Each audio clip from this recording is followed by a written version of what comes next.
My journey to becoming a night shift receptionist at a small hotel in Norway wasn't exactly planned. After graduating with a degree in hospitality management, I had dreams of working at luxurious resorts, but the job market had other ideas, and I found myself struggling to find work in my field.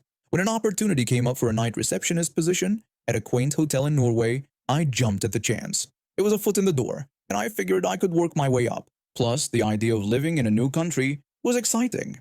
At first, the job was everything I expected: quiet nights, minimal guest interaction, and plenty of time to catch up on my favorite shows and games.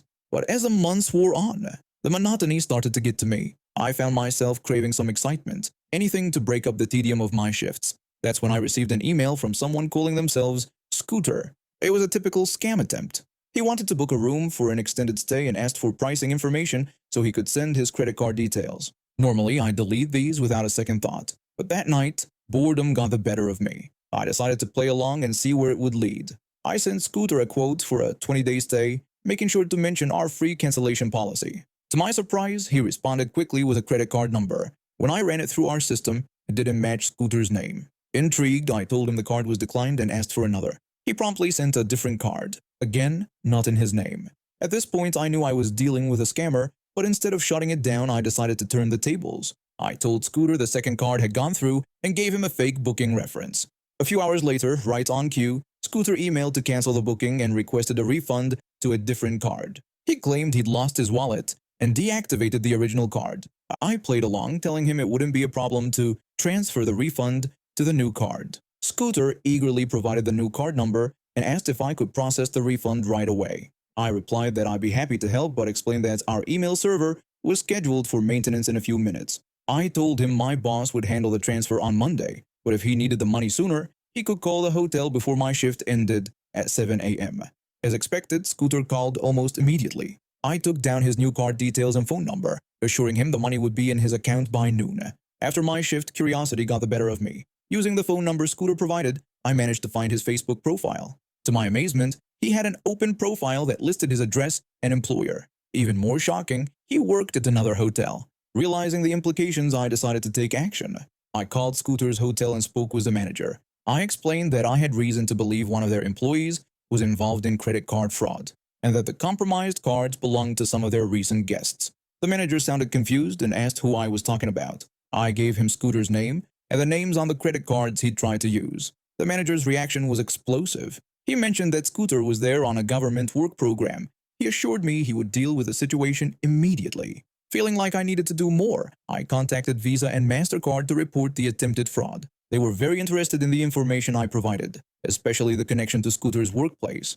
A few days later, I received a call from the police asking for a statement. I told them everything I knew, hoping it would be enough to stop Scooter's scamming activities for good. I never heard directly what happened to Scooter, but I couldn't resist checking his Facebook profile a few weeks later. His employment status had changed. He no longer worked at the hotel. Looking back, I realized my boredom could have led me down a dangerous path. Playing along with a scammer isn't something I'd recommend, but in this case, it led to exposing a criminal and potentially protecting future victims. It certainly made for an unforgettable night shift, and a story I'll be telling for years to come. When I was in high school, my family moved to a small property on the outskirts of town in the Texas Panhandle. It wasn't much, but it had a nice little garden, a barn that doubled as a junk shed, and a small pond. We were excited about our new home, especially the pond. We decided to stock it with fish and make it our own little oasis. Little did we know, our new neighbors had other plans. The day we moved in, a couple from next door came over. They didn't introduce themselves or welcome us to the neighborhood. Instead, they launched into a speech about how the previous owners had let their kids run wild on our property. The entitled neighbors informed us that their children had always played in the barn and swam in the pond, and they expected that to continue. My dad tried to explain politely that this was now private property, and we couldn't have unsupervised children running around due to safety concerns. The neighbors insisted that the previous owners never had a problem with it and accused us of being unreasonable. My dad pointed out that we weren't the previous owners and mentioned that there weren't any fish in the pond before we stocked it, questioning what their kids had been fishing for. They left in a huff. The next morning, I woke up early to head to school. As I walked out the front door, I saw a young boy standing on our dock, peeing into the pond. I was so shocked I couldn't even speak. He saw me, grinned, and ran off. Things only got worse from there. We started finding dead rabbits in our driveway. At first, we thought it might be coyotes or other predators, but after a few days, I decided to take a closer look. The wounds weren't from animal bites, they were from BBs. My dad set up a stakeout, and sure enough, we caught the neighbor kids shooting rabbits on our property with BB guns. When my dad tried to confront them, they ran home. He went to their house to talk to their parents, but no one would answer the door. A few days later, we caught one of the kids peeing on our lettuce in the garden. We chased them out multiple times, cleaned up the trash they threw in the pond, and even had to put out fires they started. We put up no trespassing signs and called the police, but it didn't seem to make a difference. The kids even broke into our barn and stole some things. The final straw came on a warm summer day. My dad and sister decided to take a dip in the pond. Within half an hour, they came out screaming, covered in a red swollen rash. We rushed them to the ER, where they were diagnosed with a severe parasitic skin infection. The doctor said it could potentially spread to other tissues and even affect the brain if left untreated. As we were leaving the hospital, we saw the entitled neighbors piling into their car. My mom, trying to be a good neighbor despite everything, called out to warn them. She urged them to stay out of the pond, explaining that it wasn't safe. They ignored us completely, got in their car, and drove off. The very next day, we heard screams coming from the direction of the pond. After everything that had happened, after we'd explicitly warned them, they'd gone swimming anyway. My dad called their parents to let them know what had happened and to suggest they take the kids to the hospital. To our surprise, instead of being grateful for the information, they threatened to sue us for having a dangerous attraction on our property. My dad reminded them that we had put up no trespassing signs, told them multiple times to keep their kids off our property, and even warned them specifically about the pond the day before. He asked how this could possibly be our fault. The entitled parents argued that we should have fenced off the pond and claimed their poor babies were suffering because of our negligence. My dad retorted that their poor babies had been trespassing, vandalizing our property, killing animals, and ignoring every warning we'd given. He suggested that if they had been paying attention to what their kids were doing, none of this would have happened. They hung up on us, but we didn't hear anything more about a lawsuit. I guess they realized they didn't have a leg to stand on. After that incident, the entitled neighbors seemed to finally get the message. We didn't see the kids on our property anymore, and the rabbit killing stopped. It was a relief to finally have some peace and quiet. My life was pretty normal before all this happened. I had a decent job as an accountant, a loving wife, and we were even thinking about starting a family. We'd been married for 5 years and things were going well. Sure, we had our ups and downs like any couple, but we were happy. Everything changed when my wife started hanging out with a new group of friends. At first, I didn't think much of it. She'd always been social, and I was glad she was making new connections. But then I noticed she was staying out later and later, coming home with bloodshot eyes and a jittery energy I'd never seen before. I confronted her about it, and after some pushing, she finally admitted she'd been using meth. I was shocked and heartbroken. I knew we had to get her help, but she refused, saying she had it under control. That's when I decided to take matters into my own hands. I did some digging and found out who her dealer was. He worked at a local store, but everyone knew that wasn't his main source of income. I went to confront him one day after work. I approached the dealer and asked if I could talk to him for a second. He responded gruffly, asking what I wanted. I told him I knew about his side job and what he'd been doing with my wife. I asked him nicely to stop contacting her and selling her drugs. The dealer tried to play dumb, saying he didn't know what I was talking about. I then proposed a deal. If he agreed to never contact her or answer if she called, I'd walk away right then with no police involvement or trouble.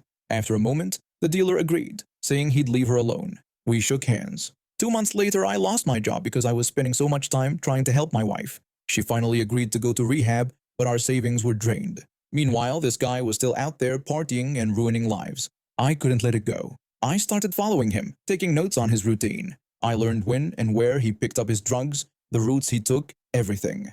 Then I made a call to his workplace's corporate office. I spoke to someone at the corporate office, telling them I needed to report something about one of their employees. I informed them that he had been selling drugs out of their store. 2 days later, he was fired. But that wasn't enough for me. I called a friend who works for the state police. I told my friend that I'd been tracking this drug dealer. I admitted I knew it wasn't exactly legal, but expressed my desire to help take him down. My friend advised against it, but said I wasn't breaking any laws. So I gave him all the information I had, including the fact that this guy regularly drove past an elementary school with drugs in his car. Oh, and his tags were expired. A few days later, he was pulled over in a school zone and arrested. He got sentenced to 12 years in prison. I wrote him a letter explaining everything I'd done. I wanted him to know why he lost his job, why he was arrested, and why he'd be spending over a decade behind bars. My wife eventually got clean and I tried to forgive her. I really did. But after 3 years of trying, I couldn't do it anymore. The trust was gone. We got divorced. It wasn't easy, and it didn't feel great right away. But now looking back, I don't regret what I did. That guy was a predator, targeting vulnerable women and even teenagers. He thought he could get away with it because he always had before. When he got out of prison 4 years ago, I saw him around town a few times. I tried to talk to him, but he always ran away. Eventually, he moved to a different city and got married to an older woman. I don't hold a grudge against him anymore. I feel like he got what he deserved. If he ever decides to come after me for revenge, I'm not too worried. I've moved on with my life, but I'll never forget what happened. Some people might say I went too far, that I should have let the police handle it from the start. But when you see someone you love being destroyed by drugs, when you see a dealer preying on people without any remorse, sometimes you have to take matters into your own hands. I'm not a hero, and I don't pretend to be. I did what I thought was right, and I'd do it again if I had to.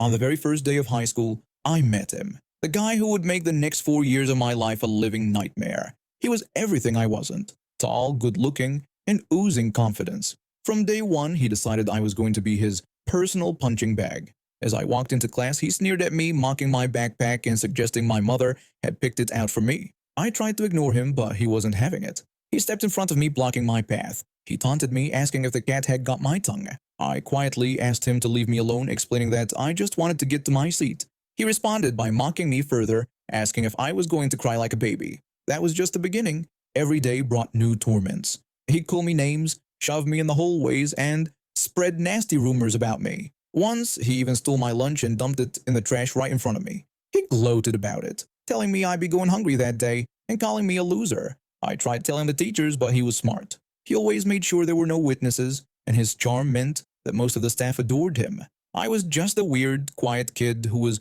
probably making it all up for attention. The worst was how he turned the whole class against me. By the end of the first month, I had no friends. Everyone was either too scared of him or thought it was funny to watch me squirm. One day, I finally worked up the courage to confront him. I asked him why he was doing this to me and what I had ever done to him. He just laughed. He told me he did it because it was fun and that I was an easy target. He suggested that if I wasn't such a pathetic loser, he might leave me alone. Those 4 years felt like 1,000 years. But finally, mercifully, high school ended. I moved to a different city for college, determined to reinvent myself. And you know what? It worked. I came out of my shell, made friends, and discovered a passion for dental medicine. By the time I graduated in 2016, I was a completely different person. I threw myself into my career, doing community outreach and building a network of colleagues I respected. Life was good, and I rarely thought about those painful high school days. Then came the Facebook invite to my high school's 50th anniversary reunion. I almost ignored it, but curiosity got the better of me. As I scrolled through the group, I saw his profile. My old tormentor hadn't fared so well in life, jumping from job to job, often unemployed and now involved in something illegal. He and his wife were performing dental work without a license, charging desperate people a fraction of the normal cost for things like braces. As a licensed dentist, I knew how dangerous this could be. Improper dental work can cause serious, lasting damage. For a moment, I felt a surge of vindictive glee. Here was my chance to get back at him for all those years of torment. But then I remembered my oath as a dentist, to do no harm and to protect public health. This wasn't about revenge anymore. It was about stopping someone dangerous before they hurt more people. I reached out to some colleagues in the local dental association, explaining the situation. They put me in touch with law enforcement, and together we planned an undercover operation. A few weeks later, I got the call. They'd caught him red-handed, installing braces on an undercover officer. Both he and his wife were arrested on the spot. I never told him I was involved in his arrest. As far as he knows, it was just bad luck. Last I heard, they're both still in jail awaiting trial. The legal system here moves slowly, so it could be a while before they face a judge. I've moved on with my life now. I have a successful practice, good friends, and a community I care about. Those high school days are just a distant memory. But sometimes when I'm treating a nervous young patient, I remember that scared kid I used to be. And I do everything I can to make sure they feel safe, respected, and cared for. Because in the end, that's what really matters.